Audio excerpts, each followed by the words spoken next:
Hello students, welcome to your favorite channel BIT classes. So mana BIT classes lo target series అనేసి స్పెషల్గా inter first and second year students ఎవరైతే board exams రాయడానికి prepare అవుతున్నారో వాళ్ళ కోసం ఈ classes అనేది స్టార్ట్ చేసాం నాన్న. సో మన ఛానల్లో everyday 4 lectures related to maths, physics, chemistry and biology everything ఉంది కాబట్టి ఎస్ ఇప్పటికీ నువ్వు స్టార్ట్ చేయకపోతే నథింగ్ మచ్ లేట్ నాన్న. సో ఇమీడియట్లీ స్టార్ట్ చేయండి చదవడం. సో ఇవాళ సెషన్లో నేను మీ అందరి ముందు కూడా ఇంటర్ ఫస్ట్ ఇయర్కి సంబంధించిన ఒక interesting topic that is biology in human వెల్ఫేర్ని తీసుకొని వచ్చాను. సో ఈ biology in human welfare chapter యొక్క వెయిటేజ్ కానీ ఇందులో నుండి వచ్చే క్వశ్చన్స్ కూడా ఓకే ప్రీవియస్ ఇయర్ పేపర్స్ ఒకవేళ అనలైజ్ చేసుకుంటే నాన్న మనకి ఇందులో నుండి ఒక 2 మార్క్ క్వశ్చన్, ఒక 4 మార్క్ క్వశ్చన్ అండ్ ఒక 8 మార్క్ క్వశ్చన్, అంటే ఒక చాప్టర్ చదివితే నువ్వు ఇంచుమించు కంప్లీట్ పేపర్లో ఉన్న అన్ని సెక్షన్స్ కూడా నువ్వు అటెంప్ట్ చేయొచ్చు అన్నమాట. అర్థమవుతుందా కాన్సెప్ట్? సో చాలా ఇంపార్టెంట్ టాపిక్ అండ్ చాలా ఇంట్రెస్టింగ్ కూడా. సో ఇవాళ సెషన్లో నేను మీ అందరికీ కూడా so I'm going to teach all the 4 mark questions. ఏవైతే 4 మార్క్స్ వచ్చే ఛాన్స్ ఎక్కువగా ఉందో, ఎక్కువ స్కోప్ ఉందో, సో వాటిని నేను మీ ముందుకు తీసుకొని వచ్చేసాను. సో ఈ లెక్చర్ కనుక మీరు వింటే మీకు ఖచ్చితంగా 4 మార్క్స్ మీ చేతిలో ఉన్నట్టే. ఓకేనా? So the topic we are going to cover here will be the 4 marks questions. ఓకేనా? Right. First question. The first question చూడండి నాన్న. ఈ క్వశ్చన్ జనరల్గా చూసుకుంటే మీ అందరికీ తెలిసిన థింగే. జనరల్గా బయాలజీ ఇన్ హ్యూమన్ వెల్ఫేర్ ఈ టాపిక్ని మీరు చూసుకుంటే కనుక మన సరౌండింగ్స్లో జరుగుతున్న థింగ్స్ని, వాటిని మనం చూస్తున్న వాటిని సింపుల్గా ఆన్సర్ క్వశ్చన్కి తగ్గట్టు రాసేసామనుకోండి మనకు మార్క్స్ పడతాయి. అవి ఎలానో నేను చెప్తాను. బట్ ఇక్కడ ఫస్ట్ క్వశ్చన్ మీరు చూడండి నాన్న. ఈ క్వశ్చన్ చాలా ఇంపార్టెంట్. చూస్తేనే అర్థమవుతుంది కదా. మన టీఎస్ పేపర్లో కానివ్వండి, ఏపీ పేపర్లో కానివ్వండి, 2017లో, 2019లో, 22, 23, 24లో అడగడం జరిగింది. అండ్ అలానే ఏపీలో చూసుకుంటే March 16, 99 మే మంత్లో 19th 2019లో అడగడం జరిగింది. సో ఫస్ట్ క్వశ్చన్ ఏంటి అంటే what are the adverse effects of tobacco? Tobacco యొక్క అడ్వర్స్ ఎఫెక్ట్స్ ఏంటి అని అడుగుతున్నారు. ఓకే, టొబాకో అనగానే మీ అందరికీ కూడా ఈజీగా రిమైండ్ అయ్యే సీన్ ఏంటిదంటే మన మూవీస్కి వెళ్ళేటప్పుడు ట్రైలర్స్ వేస్తూ ఉంటాడు. తన 2 గాజులు అమ్ముకున్నా కూడా అనేసి, ఒకటి నా పేరు ముఖేష్ అనేసి. Yes or not? సో జనరల్గా టొబాకోని ఏం చేస్తారు నాన్న? టొబాకోని స్మోక్ చేస్తారు, అవునా? బట్ యాక్చువల్లీ టొబాకో లోపల మనకు నికోటిన్ అని ఒక ఆల్కలాయిడ్ ఉంటుంది. దీని పర్పస్ మనం ఇన్సెక్టిసైడ్ లాగా యూజ్ చేస్తాం. But at the same time ఇది ఒక స్టిమ్యులెంట్. ఓకే, దానివల్లనే చాలామంది టెన్షన్స్ ఎక్కువగా ఉన్నా కూడా రిలాక్స్ అవ్వడం కోసం ఇలా స్మోక్ చేస్తారు. But that is very very harmful. We should not do that kind of things. Okay, right. So ఇక్కడ చూడండి, టొబాకోని ఏం చేస్తున్నారు? స్మోక్ చేయడం జరుగుతుంది. అండ్ అలానే ఖైనీ, గుట్కా, తంబాకు వీటన్నిటిని చ్యూ చేస్తారు. Yes or not? సో టొబాకోని స్మోక్ చేస్తారు, అండ్ అలానే చ్యూ చేస్తారు, అండ్ అలానే స్నిఫ్ చేస్తారు. ఓకేనా? రైట్. సో స్మోక్ చేయడం వల్ల ఏం జరుగుతుంది అంటే స్మోక్ చేసినప్పుడు కార్బన్ మోనాక్సైడ్ కాంపౌండ్ అనేది ఎక్కువగా బ్లడ్లో ఫామ్ అవుతుంది నాన్న. అండ్ కార్బన్ మోనాక్సైడ్ కాంపౌండ్స్ ఎక్కువగా ఫామ్ అవడం వల్ల ఆక్సిజన్ కాన్సన్ట్రేషన్ అనేది బ్లడ్లో తగ్గిపోతుంది. So that's what written here. See smoking increases carbon monoxide level and reduces oxygen level. Okay, right. ఇదే కాకుండా నార్మల్గా మనం చూసుకుంటే టొబాకో లోపల నేను ఇంతకుముందు చెప్పినట్టు ఇక్కడ నికోటిన్ అనే ఒక ఆల్కలాయిడ్ ఉంటుంది. ఈ నికోటిన్ ఏం చేస్తుందంటే అడ్రినల్ గ్లాండ్ని స్టిమ్యులేట్ చేస్తుంది అన్నమాట. అడ్రినల్ గ్లాండ్ నుండి మనకు హార్మోన్ ప్రొడ్యూస్ అవుతాయి కదా, adrenaline and non adrenaline hormone అనేసి. సో ఈ హార్మోన్స్ అనేవి నికోటిన్ వల్ల ఏమవుతుందంటే అబ్నార్మల్గా రిలీజ్ అవ్వడం వల్ల ఇక్కడ ఏం జరుగుతుందంటే బ్లడ్ ప్రెషర్ ఇంక్రీజ్ అవుతుంది. అండ్ అలానే హార్ట్ బీట్ కూడా ఇంక్రీజ్ అవుతుంది అన్నమాట. అంటే there is highly disturbance created due to a nicotine which is present inside the tobacco. Okay, right. So అదే కాకుండా జనరల్గా స్మోక్ చేయడం వల్ల ఆర్ ఈ టొబాకో వల్ల చాలా రకాల రెస్పిరేటరీ డిసీజెస్ వస్తాయి నాన్న. లైక్ వాట్ బ్రాంకిటిస్ అనేసి, ఎంఫిసిమా అనేసి, and coronary heart related disease కూడా వస్తుంటాయి అన్నమాట. ఇవే కాకుండా గ్యాస్ట్రిక్ అల్సర్స్ కూడా వస్తాయి. అండ్ దీనివల్ల జనరల్గా మనం చూసుకుంటే ఎక్కువగా క్యాన్సర్కి ఎఫెక్ట్ అవుతూ ఉంటారు. చూడండి, స్మోక్ చేసిన వాళ్ళకి చాలామందికి లంగ్ క్యాన్సర్ అనేసి, లేదా మనకు మౌత్ క్యాన్సర్ అనేసి, థ్రోట్ క్యాన్సర్ అనేసి ఎక్కువగా వింటూనే ఉంటాం కదా. సో టొబాకోని తీసుకోవడం వల్ల there is highly risk of the person exposing to the cancers related to the lungs, throat and what mouth. Okay, so ఈ పాయింట్స్ అనేవి డీటెయిల్గా రాశారనుకోండి 4 మార్క్స్ మీ చేతిలో ఉంటుంది. So that's all for the answer related to the adverse effects of tobacco. Okay, right, let's move on to the next topic. So next question చూడండి నాన్న, why is adolescence a vulnerable phase అని అడుగుతున్నాడు. First క్వశ్చన్ని అర్థం చేసుకోండి. Adolescence period ఒక vulnerable phase అని ఎందుకు అంటాం అనేసి అడుగుతున్నాడు ఇక్కడ. First of all, what do you mean by the word adolescence? Adolescence is nothing but సింపుల్గా మనం ఈ టీనేజ్ అంటాం కదా, age from 13 years to 19 years ఏదైతే పీరియడ్ ఉంటుందో, సో ఈ టైం పీరియడ్ని మనం అడోల్సెన్స్ అంటాం. సో ఈ టైం పీరియడ్లో మనం చూసుకుంటే కనుక బాడీ లోపల డిఫరెంట్ కైండ్స్ ఆఫ్ చేంజెస్ అనేవి జరుగుతుంది. Like internally and externally, physically కూడా చాలా చేంజెస్ అవుతాయి. సో ఈ మీన్ టైంలో child like he or she will be feeling uncomfortable. ఈ మీన్ టైంలో చాలా డిఫరెంట్ కైండ్స్ ఆఫ్ థింగ్స్కి ఎక్స్పోజ్ అయ్యే ఛాన్సెస్ ఉంటాయన్నమాట. సో అవి మంచికి దారి తీయొచ్చు అండ్ చెడుకి కూడా దారి తీయొచ్చు. And most of the time మీ అందరికీ తెలుసు, మంచి కన్నా చెడు అనేది ఎక్కువగా అట్రాక్ట్ అవుతుంది. కాబట్టి ఈ ఫేస్లో ఎక్కువగా మనం ఒకవేళ చైల్డ్ని పట్టించుకోకపోతే, so they might be reaching in the different bad habits. Okay, right. So దాని గురించే డీటెయిల్గా మనం ఇక్కడ రాసుకుంటాం అన్నమాట. అడోల్సెన్స్ అంటే ఏమని చెప్తున్నాము? It is a teenage period, that is the time period between 12 to 18. So teenage అంటే 13 నుండి 19 అని కూడా రాయొచ్చు. Okay, because teens. ఓకే, ఇలా రాయండి మీరు. నెక్స్ట్, దీన్నే మనం ఏమని చెప్తున్నాము? It is a bridge between childhood and adulthood. అంటే ఈ మీన్ టైంలో నువ్వు చూసుకుంటే అటు కంప్లీట్ చిన్నపిల్లలాగా కాదు, ఇటు కంప్లీట్ అడల్ట్ కాదని చెప్తారు.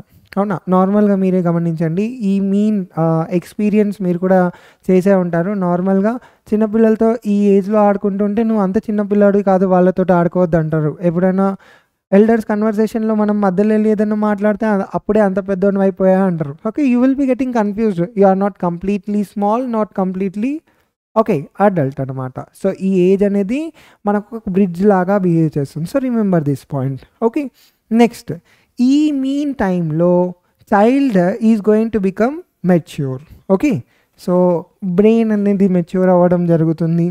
ఓకే, అంటే ఈ మీన్ టైంలో he is able to understand the things which are happening in his surroundings. Okay, so ఇక్కడ చూసుకుంటే సెవరల్ బయాలజికల్ చేంజెస్ అనేవి బాడీ లోపల చేంజ్ అవుతున్నాయి. ఓకే, బయాలజికల్ కానివ్వండి, బిహేవియరల్ చేంజెస్ కూడా జరుగుతాయి. సింపుల్ ఎగ్జాంపుల్ చెప్తాను నాన్న, ఎల్కేజీ యూకేజీలో కూర్చున్నప్పుడు బాయ్స్ గర్ల్స్ అందరు కలిసి కూర్చుంటారు. But when you grow on, yes, you will be having a shy to sit along with a girl, yes or not? So ఈ మీన్ టైంలో బయాలజికల్ చేంజెస్ జరుగుతున్నాయి అండ్ అలానే బిహేవియరల్ చేంజెస్ కూడా జరుగుతాయన్నమాట. So adolescence పీరియడ్ని మనం vulnerable face of mental and psychological development of an individual అని అంటాం అన్నమాట.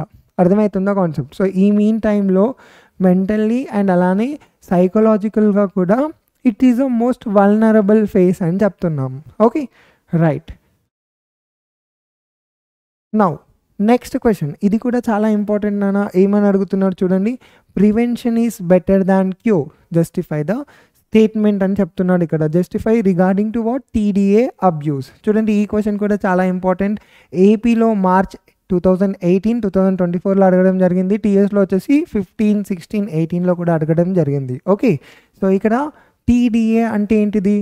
Tobacco, yes, drugs, ఇంకా ఆల్కహాల్. ఫస్ట్ ఆఫ్ ఆల్ ఈ టీడీఏని మనం ఎలాబరేట్ చేసుకోవాలి. TDA means tobacco, drugs and alcohol. Okay, ఎక్కువగా ఓకే మీరు చూసుకుంటే కనుక టొబాకోకి, డ్రగ్స్కి, ఇంకా ఆల్కహాల్కి అడిక్ట్ అవుతూ ఉంటారన్నమాట.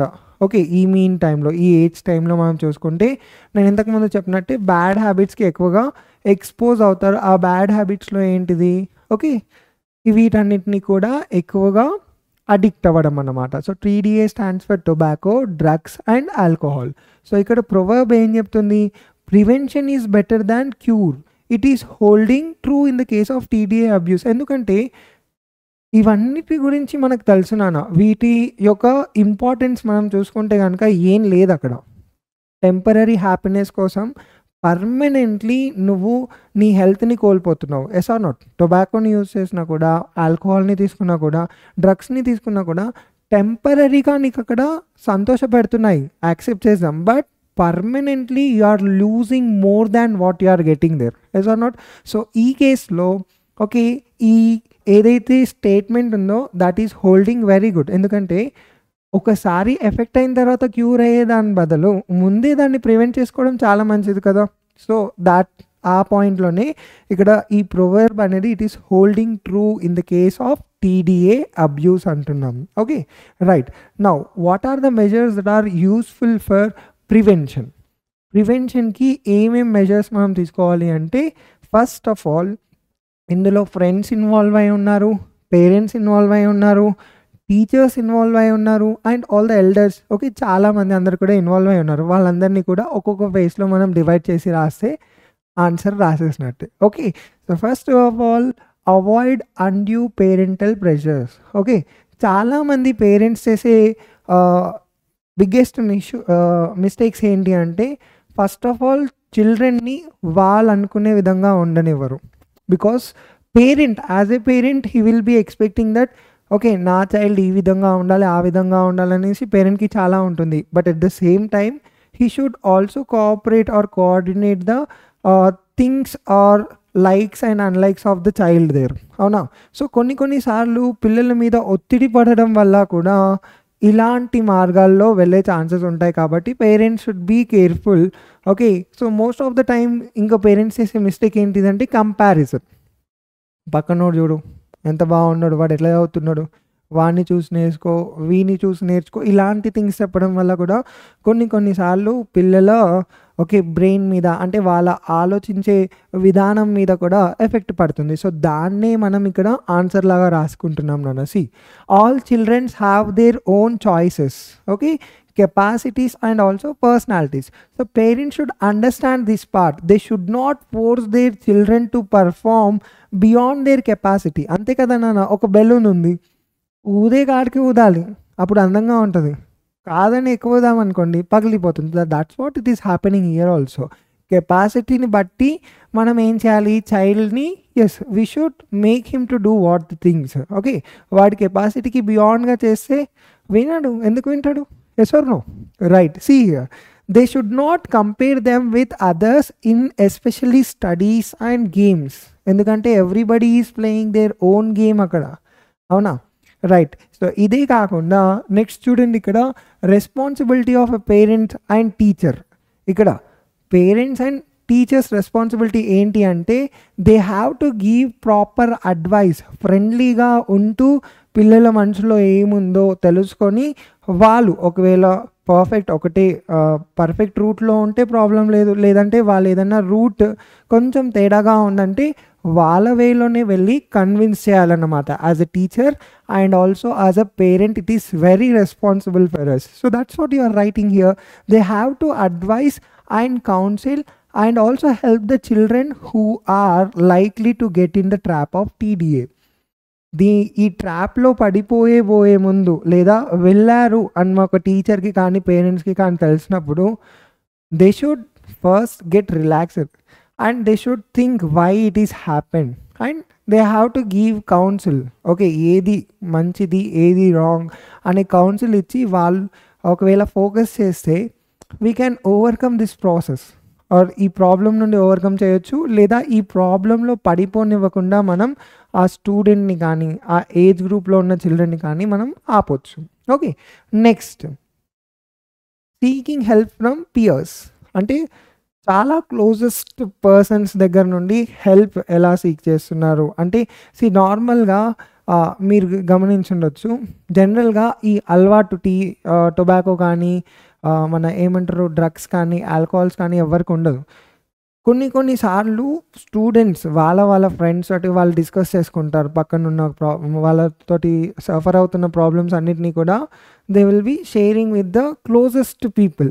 అంటే వాళ్ళ హెల్ప్ని అరే ఇలా అవుతుంది అనేసి సీక్ చేసేటప్పుడు కొంతమంది గుడ్ బెస్ట్ అడ్వైస్ ఇస్తారు. బట్ కొంతమంది they will be saying, they will be introducing these kind of parts అనమాట. సో ఫ్రెండ్షిప్ చేయడం కూడా కొంచెం జాగ్రత్తగా చేయాలి, మంచి ఫ్రెండ్స్ తోటే ఫ్రెండ్షిప్ చేయాలి. Okay, see here, if classmates find someone getting into trap of TDA, it should be brought to the notice of their parents or teachers. As a good friend నువ్వు ఏం చేయాలి అంటే, నీ ఫ్రెండ్ ఎప్పుడైనా ఇలాంటి situation తోటి go through అవుతుందనేసి నీకు తెలిస్తే ఇమీడియట్లీ నువ్వు కౌన్సిల్ చేసుకోవాలి first. And at the same time పేరెంట్స్కి టీచర్స్కి ఇన్ఫామ్ చేయాలి. ఎందుకంటే నీ మాట వినడు. పేరెంట్స్కి టీచర్స్కి ఇన్ఫామ్ చేస్తే ఒక కన్నేసి పెడతారు. అర్థమవుతుందా?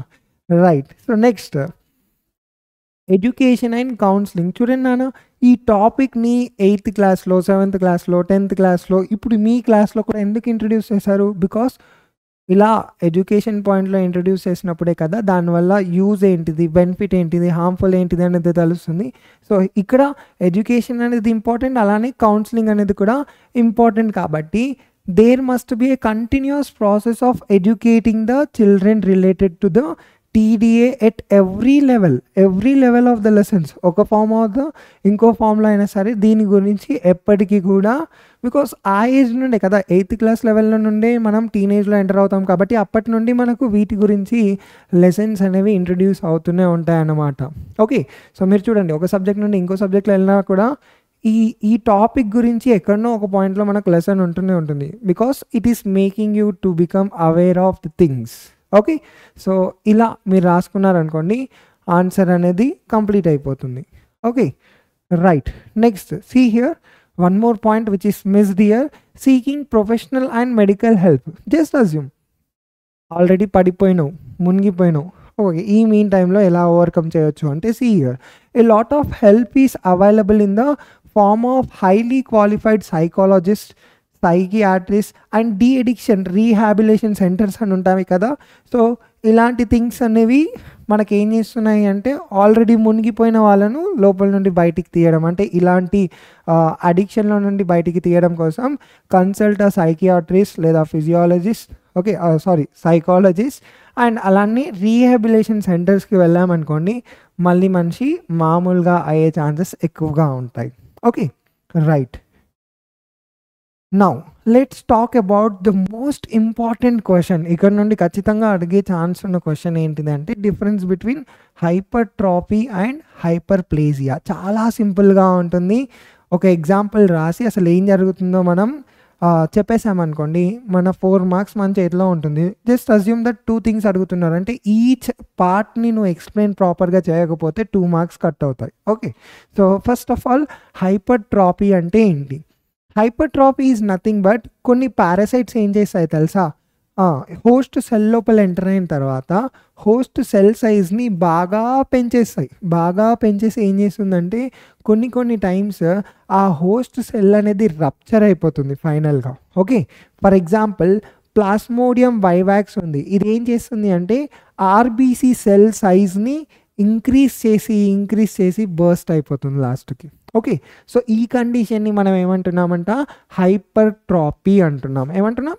హైపర్ట్రోఫీ. ఓకే, సో నెక్స్ట్, హైపర్ప్లేజియా అంటే ఏంటి?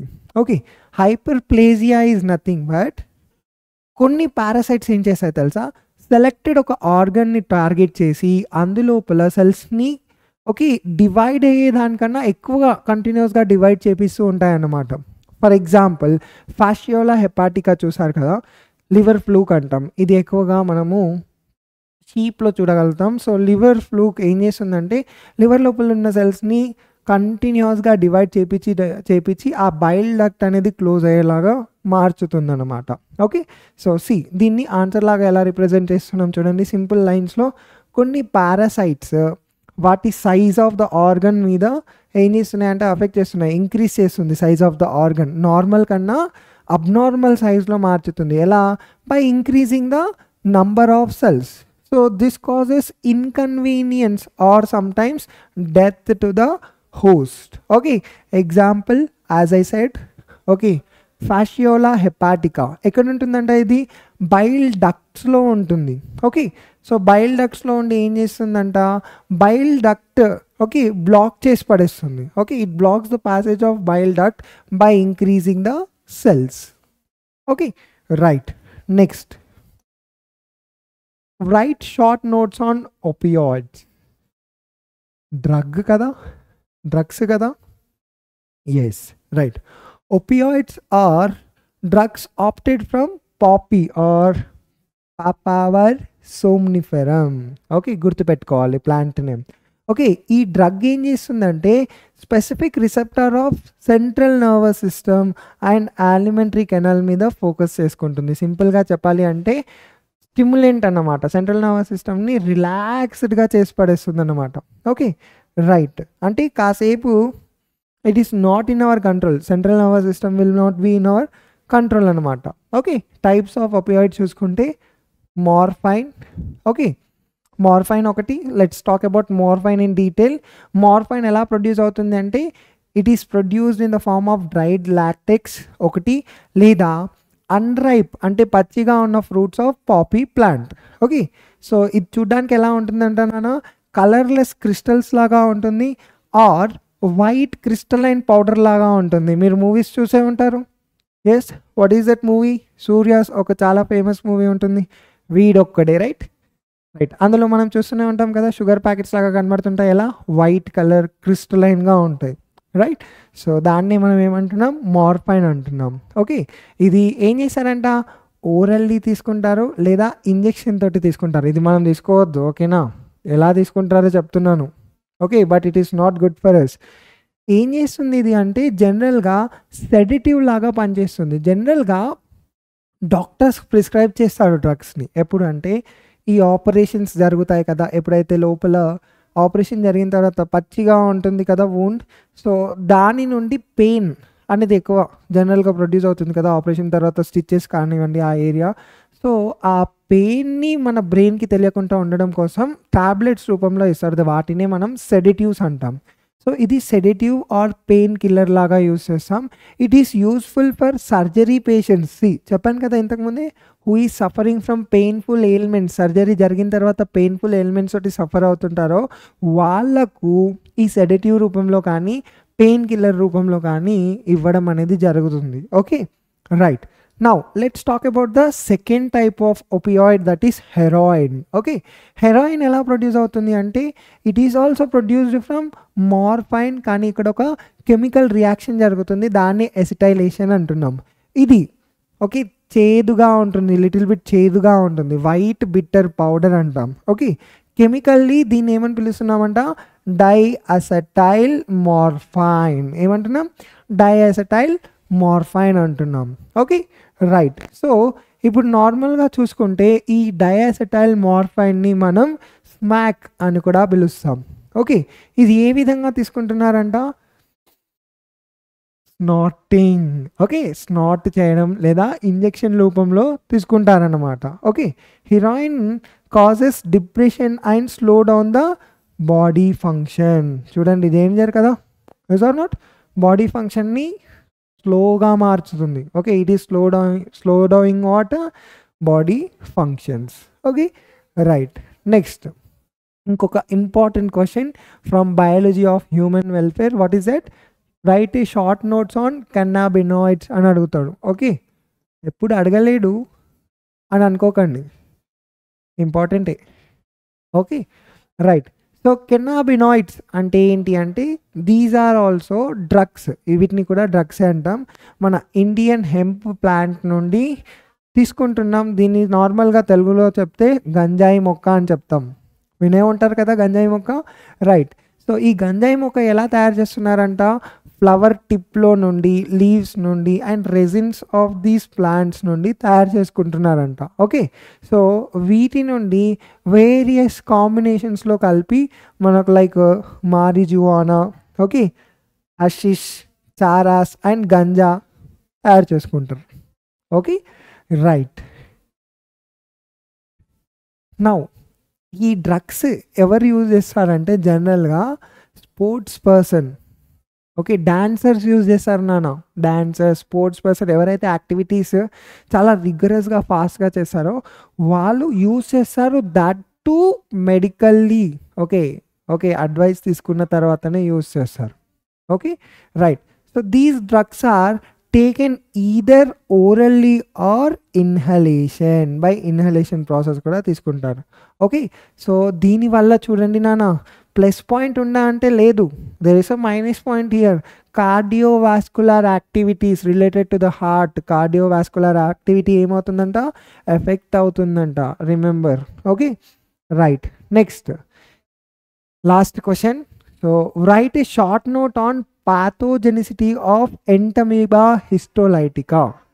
Entamoeba histolytica యొక్క పాథోజెనిసిటీ గురించి రాయమని చెప్తున్నాడు ఇక్కడ క్వశ్చన్లో. So first of all, okay, ఇది ఒక పాథోజన్ కదా, దీనివల్ల ఏమేం ప్రాబ్లం అవుతుంది అంటే సింపుల్గా ఇది లార్జ్ ఇంటెస్టైన్ ఉంటుంది కదా నాన్న మనకు నార్మల్గా. ఈ లార్జ్ ఇంటెస్టైన్లో అల్సర్స్ని క్రియేట్ చేస్తుంది. It is going to create what, ulcers. Okay, ulcers create అయిన తర్వాత ఈ అల్సర్స్లో నుండి ఏమవుతుంది అంటే బ్లడ్ అనేది ఊజ్ అవుతుంది. బ్లడ్ సెల్స్ అనేవి బయటికి వస్తున్నాయి. బ్లడ్ సెల్స్తో పాటు సెల్యులార్ డెబ్రీస్ అంటే ఏంటి నాన్న, వేస్ట్ కదా. ఓకే, సెల్ లోపల ఉన్న వేస్ట్ అండ్ బ్యాక్టీరియా కూడా బయటికి ఊజ్ అవుతుంది. ఓకే, సో అల్టిమేట్లీ అప్పుడు ఏం జరుగుతుంది, బ్లడ్ అనేది మ్యూకస్ తోటి కంబైండ్ అయ్యి మోషన్ అనేది బ్లడ్ మోషన్స్ లాగా బయటికి వచ్చేస్తాయి.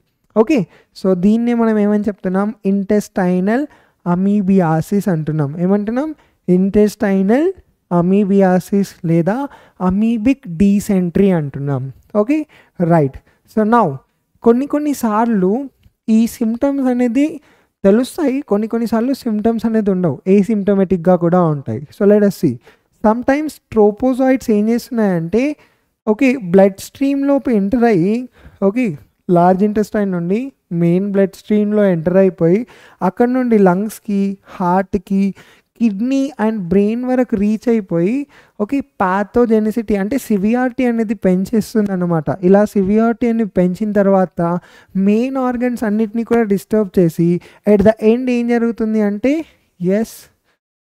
పర్సన్ చనిపోతాడు. ఓకే, సో ఇదంతా కూడా అఫెక్ట్ అయిన తర్వాత మనకి ఇక్కడ సింపుల్గా ఆర్గన్స్ ఏమవుతున్నాయంట, మొత్తం డిస్టర్బ్ అయిపోతున్నాయి. ఓకే, దీన్నే మనం ఏమంటున్నాం, ఎక్స్ట్రా ఇంటెస్టైనల్ అమీబియాసిస్. అంటే ఇంటెస్టైన్లోనే కాకుండా అవుట్ ఆఫ్ ఇంటెస్టైన్ బయట కూడా ప్రాబ్లం క్రియేట్ చేసింది కదా, ఈ కండిషన్ని మనం ఎక్స్ట్రా ఇంటెస్టైనల్ అమీబియాసిస్ అంటున్నాం.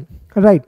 సో కొన్నిసార్లు నేను చెప్పాను కదా, some people do not exhibit symptoms. కొంతమందిలో సిమ్టమ్సే కనబడదు. ఓకే, వాళ్ళని మనం ఏమని చెప్తున్నామంటే క్యారియర్స్ ఆర్ ఏసిమ్టయాటిక్ సిస్ట్ అంటున్నాం. ఏసిమ్టోమెటిక్ అంటున్నాం. ఓకే, సో ఇందులో ఏం జరుగుతుంది అంటే ఇక్కడ సిస్ట్ అనేది, ఓకే, వీళ్ళు పాస్ చేస్తున్నారు, వీళ్ళకు సిమ్టమ్స్ అనేది ఉండదు కాబట్టి వీళ్ళని మనం ఏం చెప్తున్నాము, ఏసిమ్టోమెటిక్ సిస్ట్ పాసర్స్ అంటున్నాం. ఓకే, వీళ్ళ బాడీలో నుండి ఏం జరుగుతుందంట, టెట్రాన్యూక్లియేట్ సిస్ట్ అనేది బయటికి పాస్ అవుతుందంట. ఓకే, వీళ్ళ బాడీ లోపల ఎలాంటి సిమ్టమ్స్ కనబడినప్పటికీ కూడా వీళ్ళ స్టూల్, వీళ్ళు ఏదైతే వేస్ట్ మెటీరియల్ని ప్రొడ్యూస్ చేస్తారో అందులో ఏం ప్రొడ్యూస్ అవుతుందంట, టెట్రాన్యూక్లియేట్ సిస్ట్ అనేది బయటికి ప్రొడ్యూస్ అవుతుందంట. ఓకే, అర్థమైందా కాన్సెప్ట్? సో ఈ విధంగా సింపుల్గా సెలెక్టెడ్ పాయింట్సే నీట్గా ఎలాబరేట్ చేసుకొని ఇంపార్టెంట్ ఎక్కడైతే అనిపిస్తుందో అక్కడ మనం హైలైట్ చేసుకొని రాసారనుకోండి, ఏ పాయింట్ కూడా మిస్ అవ్వకుండా, definitely you will be getting out marks నాన్న. చాలామంది జువాలజీలో మార్క్స్ తెచ్చుకోవడానికి ఇబ్బంది పడుతుంటారు, but it is very easy if you are giving 100% in the paper. Okay, ఇక్కడ చాలా ఇంపార్టెంట్ థింగ్ ఏంటిదంటే డయాగ్రామ్స్ కూడా రిప్రజెంట్ చేయాలి. ఓకే, సో టిల్ నౌ మనకు అక్కడ ఎలాంటి క్వశ్చన్ కూడా డయాగ్రామ్ రిలేటెడ్ రాలేదు, బట్ డయాగ్రామ్ రిలేటెడ్ క్వశ్చన్ వచ్చింది అనుకోండి, ఖచ్చితంగా డయాగ్రామ్ని చూపించండి, లేబుల్ చేయండి, ఎక్కడిదక్కడ పాయింట్స్ రాస్తున్నప్పుడు పాయింట్స్లోనే రాయండి. No need to write in paragraphs, పాయింట్స్లో రాయండి, క్లియర్గా ఉంటుంది, దానికి ట్రాన్స్పరెంట్గా చూపించినట్టు ఉంటుంది. ఇంపార్టెంట్ ఏదైతే అనిపిస్తుందో అక్కడ హైలైట్ చేసేయండి. సో ఎవాల్యుయేటర్కి ఆన్సర్ చెక్ చేయడం ఈజీగా ఉంటుంది and he will be okay checking the important lines first, ఎందుకంటే అది హైలైట్ అయినప్పుడు పర్సన్ హైలైట్ ఏం చేసిందో దాన్ని చదువుతాం కాబట్టి. సో నువ్వు హైలైట్ చేసేటప్పుడు కూడా థింక్ ట్వైస్, ఏది అంటే ప్రతిదానికి హైలైట్ చేయడం అక్కర్లేదు, ఏదైతే ఇంపార్టెంట్ అనిపిస్తుందో హైలైట్ చేయి, వాటిని చెక్ చేసుకుంటూ వెళ్తాడు. When he feels that the answer is perfect to the question, he will be giving out. Okay, right. ఇవాళకి ఇది చాలు, నెక్స్ట్ సెషన్లో మళ్ళీ కలుద్దాం. Until then keep learning.